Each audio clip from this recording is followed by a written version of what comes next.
Hello everyone, Assalamu alaikum. How are you all? I hope you are well. Alhamdulillah, I'm well too. Today we are know about WH question. So everyone, আজকে আমরা জানবো WH question সম্পর্কে। আচ্ছা, আপনারা কি জানেন যে WH question কি? WH question হচ্ছে ইংরেজিতে প্রশ্ন করার জন্য কিছু ওয়ার্ড। তো চলুন এগুলো জানবো। WH question এর কিছু ওয়ার্ড আছে। For example, what, when, why, where, whose, whom, how, who, which, etc. ঠিক আছে।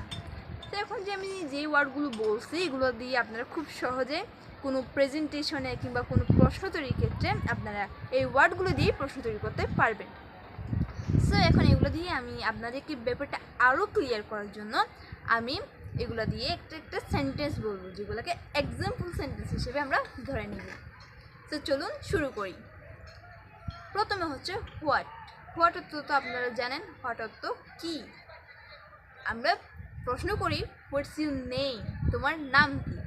সো হোয়াট দিয়ে আমরা এভাবে প্রশ্ন করতে পারি, what's your name, what's your favourite colour, এরকম প্রশ্ন আমরা করতে পারি।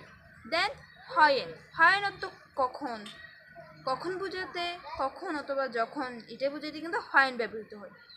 এখন এক্সাম্পল সেন্টেন্স হিসেবে বলতে পারি, মনে করেন আমি কারো বার্থডে সম্পর্কে জানতে চাচ্ছি, এটা আমরা বলতে পারি when is your birthday, when is your birthday, তোমার জন্মদিন কখন। ঠিক আছে। Then why. হোয়াই অর্থ কেন। হোয়াই দিয়েও আমরা একটা এক্সাম্পল সেন্টেন্স বলি, why are you late, why are you late, তুমি কেন দেরি করেছো। সো হোয়াই দিয়ে কিন্তু আমরা বলে ফেললাম। আপনারা তাছাড়া বিভিন্ন সেন্টেন্স বলতে পারেন, অর্থাৎ ইংরেজিতে কথা বলার সময় এই ওয়ার্ডগুলো আপনাদের প্রয়োজন হবে। দেন হায়ার। হায়ার অর্থ কোথায়। ঠিক আছে, এটাতে আমরা বলতে পারি where is my pen, where is my pen, অর্থাৎ আমাদের কলম কি, কলম কোথায়, আমার কলম কোথায়, এটা বলতে হায়ার ইজ মাই ফ্যান আমরা বলতে পারি। দেন হুইচ।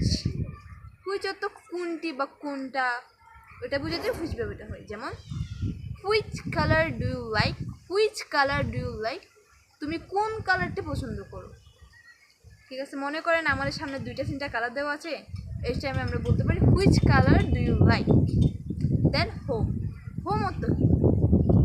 হোম অর্থ হচ্ছে কাকে। কাকে বুঝাতে হোম ব্যবহৃত, যেগুলো আমরা বাংলাতে খুব ইজি হইতে পারে কিন্তু সেগুলো আমরা ইংলিশে জানি না। এখন ইংলিশটাকে আমরা বলতে পারি হোম। হোম দিয়ে বলা যায় whom did you meet, whom did you meet, তুমি কার সাথে দেখা করেছিলে। ঠিক আছে। আর ডিড, ডাস এগুলো ব্যবহৃত হয় টেন্সের ক্ষেত্রে। টেন্স বুঝতে হলে আমাদের একটা ভিডিও তৈরি হবে, ওই ভিডিওটার মাধ্যমে টেন্স সম্পর্কে ক্লিয়ার হয়ে যাবে। দেন হাউ। হাউ অর্থ তো আপনারা সবাই জানেন, কীভাবে বা কেমন, এটা বলতে ব্যবহৃত হয়।